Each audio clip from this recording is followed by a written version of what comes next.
Welcome to another edition of X's in Row, the video mailbag series which takes your questions online and does our best to answer the questions to the best of our ability. And in this case, I'm your boy Row, contributor for State of the U and OG member of the Orange Bowl Boys. And right out of the gate, pretty great question here from Matthew Craig Martin at Crag_Martin on Twitter. Go check him out. Follow him on Twitter. Great follow.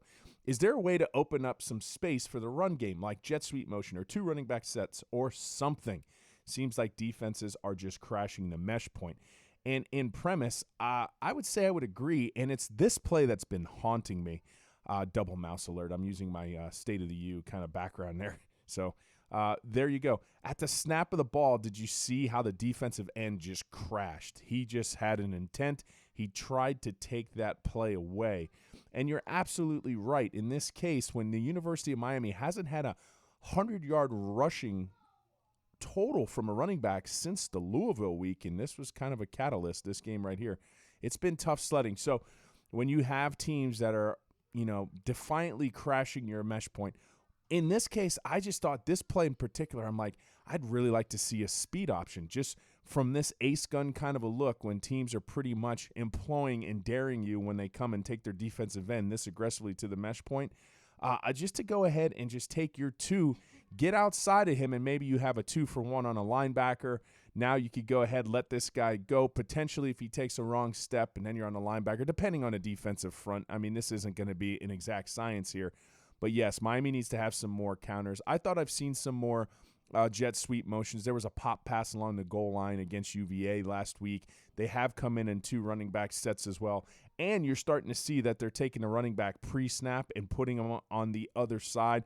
This gives it a little bit harder time for the defense to identify which side the running strength of the zone read could be coming off of. So they are starting to diversify this, but I think they're going to go ahead and need to diversify this even a little bit more. But get me a speed option, and I'm happy. The next question comes in from Steve Kim, at Steve ESPN Kim, host of the 3 Knockdown Rule podcast.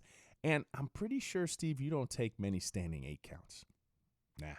But in this case, he asks, does Lashley need to employ more true spread sets, 3-4 wide, and throw more on early downs? And I know where you're coming from, Steve, because it wasn't that long ago. It was this formation spread against Pittsburgh that allowed Cam Harris, pictured right here, to streak right down the middle of the field. There was nobody back here, and it came from a true spread set. And when you say spread, I don't necessarily say the 3 or 4 wide. I think a house spread out. You could see this is outside the numbers, right? Sometimes you come out +1, +2, +3 outside the hash, but these are 2 wide receivers outside the numbers. And in this case, you had a lot of success on this play, especially from spread sets. However, I'm a bigger diversity and set individual. The more you can throw at a team, I think your success rate goes higher because the more you like to do it, teams tend to figure out, they pin back their ears, similar to what's going on with our zone read. Teams started to go ahead, crash the mesh point more. So I think diversity and sets is the bigger picture. Yes, get into your spread sets if it's working against a particular team, but go ahead and diversify the sets is probably a bigger prerogative. You don't have to be smarter than the coach you're coaching against the sideline. You just have to be smarter than their players, and you do so when you do a variety of looks. And the first part, and you kind of heard the word and key buzzword I keep saying, diversity. Just diversify your run portfolio, some of your plays that you're running on first down, because a true up spread tempo offense is going to lose some of its teeth the more you go ahead and keep it behind the chains on first down. And I thought that happened a little too much against UVA. So you're going to have to go ahead and look. And does that mean, yes, let's go ahead and pass more? Then let's go ahead and pass more. So this question comes in from Better Duck, and it's a great question. What is the point of the far throw to the side boundary parallel to the line of scrimmage? Also, why so many throws to the boundary that require an insane attempt to get a foot in bounds? Everything kind of builds off each other, and I'm going to go ahead and show you something you probably didn't think I would. I'm going to actually show you them running the ball. Exactly, Ducky, because watch this real quick, because you see all the UVA defenders right now, they're pointing. You have a cornerback pointing. You have a linebacker pointing. They're all flowing in this direction, and this is tucked into the boundary where he's close to the sideline. And what does it do right here? He's staying right here. This is Wiggins. He's tucked, and it's bringing a lot of defenders to him.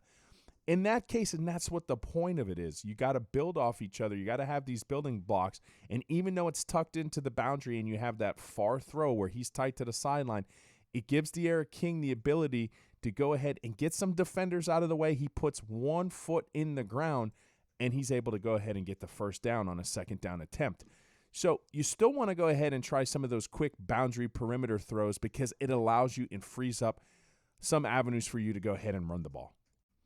The next question comes in from the Road Warrior at Hurricane Marsh, Marshall Thomas, fellow contributor for State of the U, and he asks, Harley, wait, before I get there, I saw you in Dallas Cowboys Stadium, man. That was pretty cool. That's got to be a unique experience. Good for you, buddy. But he asks, Harley obviously had a big game. Did the offense use him differently last Saturday compared to earlier in the year? The actual answer is no, they haven't used him any differently. He just made the most of his opportunities and his targets. I'm going to go ahead and show you the first play of the game, and that was a little unique. But in essence, I saw pretty much every other reception he had, couple on bubble screens. Well, he's had a couple of those varieties in the year. He had it one on a quick out. He's had that as well. On a curl. So nothing really earth-shattering, but he was challenged by his wide receiver coach when you saw the film to go ahead and make the most of the opportunities when the ball was in the air. And if we go ahead and we look at this play, now this was unique. And the clip before this, when it's posted on YouTube, Miami was just in a formation like this where they ran. So they showed this earlier in the game, and then they would run off this later in the game. But this is Mike Harley here. You knew you had to win on the outside avenue. We've been saying it for weeks. A wide receiver needs to go ahead and take an advantage on the outside. We have to start getting some 50-50 balls. And this wasn't necessarily a 50-50 ball, but you took advantage on the outside avenue. It's going to be a slant and go. There's a slant. There's the go. He got that safety to come up, and it is game over. What a beautifully thrown ball. Now, that was a play that was drawn up for Mike Harley. That play in particular was a shock play, a bang play for him. So, yes, they did design something for him to go over the top. However, the rest of the game plan, he just was in the right place at the right time. So this next question comes in from @SaneCane. Sane Kane Fishing YouTube. Like, man, this guy catches some amazing bass. It seems like every day. He's just out there fishing, enjoying life. Good for you, buddy. But what needs to happen in the future in regards to this offensive line, more mature growth scheme, or outright just difference in talent level that we need to acquire? Or is it coaching? This is a hot topic. And just so everyone knows where I stand on this, offensive line, I think it's pretty much a hot topic for like when all 130 like FBS schools and all FCS schools, it's always going to be a hot topic. It's a hot topic in the NFL. It's just from week to week to have the consistency along the offensive line. It's tough. I mean, but one of the things you need to go ahead and kind of like retrain your mind to, not all sacks are on the offensive line. I counted about 3 out of the 5 this week that were actually on De'Ara King, including this clip right here. You're going to see they brought 6 when there was only 5 offensive line. I don't care how mature you are along the offensive line. You're just not going to go ahead and get it done. And then can you say that one was on coaching? Was that one on scheme? Yes, maybe, but that to me a lot of the times is going to fall back on the quarterback. And that wasn't one of the options that you listed. So every play is unique. You got to go ahead and watch it back. You got to go ahead and look at the film. There's so many times just live, you're like, oh, man, the offensive line is playing bad. But it's not until you go back and watch what teams were trying to do, that's when you get a better sense. It's not easy to go ahead and play offensive line. In the beginning of the year, they were doing great. I was handing them game balls left and right. Lately, teams are starting to kind of figure out. Conference gets tough. I've been very very, very, very impressed with some of the coaching staffs on the opposing sidelines and what they've been able to do. Miami just needs to find some counters, diversify a little bit in terms of the scheme and the coaching, and I think a lot of this offensive line problem goes away. So this question's coming from Zoe Yankee at Vision239, and he asked, where do you think this offense is going after a bye week, and what do you think of Lashley's lack of versatility when he's in a panic? All right, well, the first part is, where do you see this offense going after a bye week? Great question, because this is the time, especially at the halfway marker, right? You're 5-1, great record. You've done some things very, very well, But the last couple weeks, and the biggest concern I see is that when you don't have a running back go over 100 yards since the Louisville game, and your running game has kind of took a slide, right? You were averaging 175 yards rushing in conference, and then you were below that against UVA. Clemson obviously made it tough sledding. Also, Pitt kept you below your 175-yard average. So 3 games in a row where you're coming in less than your average. Start there. Really look to see about how you can get your running game going. Continue to hit those outside avenues. De'Aaron King was fantastic on the outside avenues. I believe the stat was 6 for 6. The wide receivers answered the bell, so that's good. And you just got to go ahead as a staff, step back, see what teams are trying to do to you, and try to anticipate that. And this isn't a time to necessarily reinvent yourself, but it's a time to go ahead and take the next step. Teams were adapting to you early. Now it seems like you're adapting to them. So in order to go ahead and get you back to that prerogative where they're adapting to you, see what you can add there in there wrinkle-wise, formation-wise. Start throwing some different looks at teams and get them a little bit off their heels. Now, lack of versatility when he's in a panic. I think I know where you're going with this because it's last game against University of Virginia, and I'm going to be honest, I was a little critical on the Orange Bowl Boys podcast because I didn't give him really high marks inside the red zone. You can't. Your first 3 trips led to 6 points, including a blocked field goal. And I think he fell in love with just really trying to pound the rock a little bit too much, and then the plays that were there weren't necessarily revolutionary plays trying to score. They weren't beautifully scripted things, but up until this point in the red zone, Miami's been rather good. They were second in the ACC, so I can't really fault them there. You just had an off game, but you can't let that continue because then I think this kind of question comes out, his lack of versatility when he's in a panic. I'm going to be honest, though, I don't think he's panicking. He seems like he's a pretty cool, calm customer out there. And De'Aaron King, I'm going to give him the ultimate credit on there because his demeanor, he never seems like he's in a panic no matter what's going on. He's a very stoic figure, and I think that is what's transcending the offense, not necessarily Rhett Lashley being in a panic. So this next question comes in from Johnny Ace on Twitter, at Jonathan Acacia. He says, offensively, is there anything schematically you think Coach Lashley needs to focus on incorporating more? Crossing patterns, receivers in motion, different packages with multiple looks. And have we become predictable now as we were the past 3 years? Well, in terms of crossing patterns, I have seen some crossing patterns. You got to be on alert for that anytime you see the University of Miami come tight to the formation. They are running a couple mesh concepts. And in that capacity, too, because there was somebody earlier that asked, do we need to spread the ball out more? And that's the risk you have. It's harder to run crossing patterns when you have your slot receivers so far outside the hash. I mean, you could still run them, sure. It's just a little bit more effective to times to run some concepts, in particular mesh concepts from tighter bunches and tighter formations. Receivers in motion. Now, this one's going to be a little bit, okay. When you're running an up-tempo offense, you're really not going to get into a lot of motion sets because you take the advantage away from the defense. And I've seen plenty of times without the motion, with the tempo and the success on first down, that we've caught teams guessing, we've caught them pointing around, and we have gotten some big plays off our tempo, which is going to sacrifice some motion, different packages with different looks. Now, I wanted to go out and show you this because this was like the second play of the game. This was to Mike Harley. Look at this. You got a tight bunch out here formationally. You have this is 11 set personnel. You have your tight end in front. You have your one running back. And Mike Harley's going to go ahead and score on this. Now, they would show this formation a couple other times too, but you're very pass-heavy out here to the boundary. And obviously, they are incorporating things from week to week. I know it might not look like it at times. There's times where it looks like it bangs its head against the wall. But I'm telling you, and I promise, this isn't anywhere near the predictability that we've had in years prior. The reason why I can tell you that is because you're 5-1, and in the past we were so predictable that the record would definitely show it.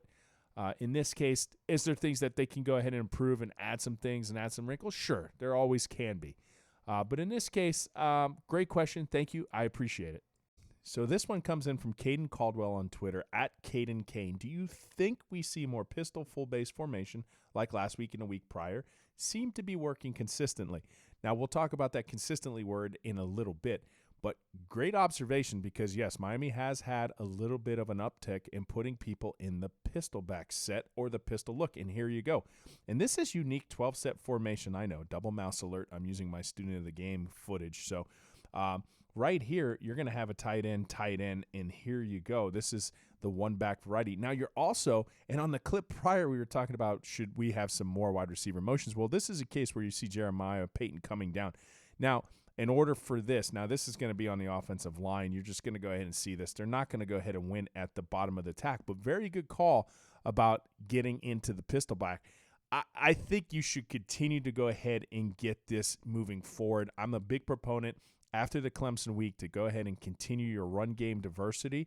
And even though this is a shotgun run, when you're looking at this, this is much different in terms of what Miami was doing in the first 4 games. And after the Clemson game, you're going to see that this is definitely a unique look of the 12 set. It's in the pistol back look. Now, we lost it at the point of attack right there at the bottom of the screen. I didn't think we blocked it particularly well from the wide receiver position as well. So consistently there, we didn't work. But it's not something we should go ahead and give up on because on first downs, we just got to get a little bit more creative so we can get our tempo going. Great question and great observation.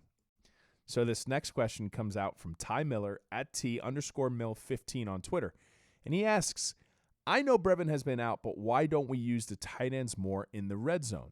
And also, do you like the strategy by Amari Carter to get thrown out early every game and keep his legs fresh for the second half of the year? Well, let me go ahead and tackle the first question first, okay? This is actually going to be in a red zone, and tucked here to the boundary, you're going to notice Will Mallory, and this is actually going to be a shot. They're running a smash concept where the underneath wide receiver is going to go ahead and run it out, and then your slot receiver, in this case tight end, was going to go ahead and run a corner. 50-50 ball didn't go your way. Now, Will Mallory, this was a nice matchup because he has a height advantage. I'm not going to go down as the greatest pass ever. Didn't give him the opportunity to high point the ball. On a night where you won a lot of 50-50 balls, this one, if you would have won, would have led to some points. Instead, you had to settle for a field goal. But you do bring up an interesting name in Brevin Jordan, and I think we're forgetting as fans that he hasn't been in the lineup, so things have changed. But you definitely are onto something because the red zone was really bad against UVA, and having an inside weapon like Brevin Jordan could potentially free some things up. So I would like to see the tight ends get a little bit more involved, especially if Brevin comes back, and we hope that he does. Now, the second part of it, Amari Carter. You know, it's very, very unfortunate, and I've said this and been a big proponent of it for a while now, that the NCAA, mission accomplished. We had Rohan Marley on the Orange Bowl Boys podcast recently, and if you ever watch highlight clips of him, he was a human missile. He wouldn't have been able to perform in today's game to the efficacy that he used to have. I don't think you're seeing those vicious head-hunting missile shots anymore that I used to see in the early 80s, 90s, and 2000s. But now you got to adopt a flagrant 1 and flagrant 2 because some of these wide receivers dipping their heads so low, sometimes they're the ones that are initiating the attack. Sometimes it's bang, bang, and you just got to really look at the intent. And in that case, if the intent is clear, you're trying to maliciously hurt somebody, yes, then throw them out of the game. But, you know, poor guy, it just needs to adjust because it's really, really dampening the game. This question's coming out from Mikolas at Michael_G_Jr. A lot to unpack here. The run game in Cam Harris especially became ineffective right around the time Brevin Jordan got hurt. Has Brevin not being on the field caused defenses to play Miami's offense differently? Before I go any further, yes, teams are doing things differently now that Brevin Jordan isn't on the field, and I'm going to show you a clip of that. Or is this due to the offensive line suddenly not performing or running backs not finding holes? The rest of it, it's a combination. Sometimes the plays aren't happening because, yes, offensive line's losing the point of attack or the running back's not seeing the hole right. But let's go ahead, and this is when Brevin Jordan got hurt. And just some more backdrop here. This is when I was like, you need to go ahead and have a little bit run diversity because right here they are coming downhill and they're trying to play your zone read. You saw this, Brevin Jordan's coming out there, but the defensive end took this angle. I've watched this clip. It was earlier. You kind of see what's going on. So that's regardless who's in there to block. And you see Brevin, he's right here. Regardless of who you have to block when teams are just pinning your ear and trying to blow up the mesh point the way Clemson did here, it's going to be tough no matter who you are.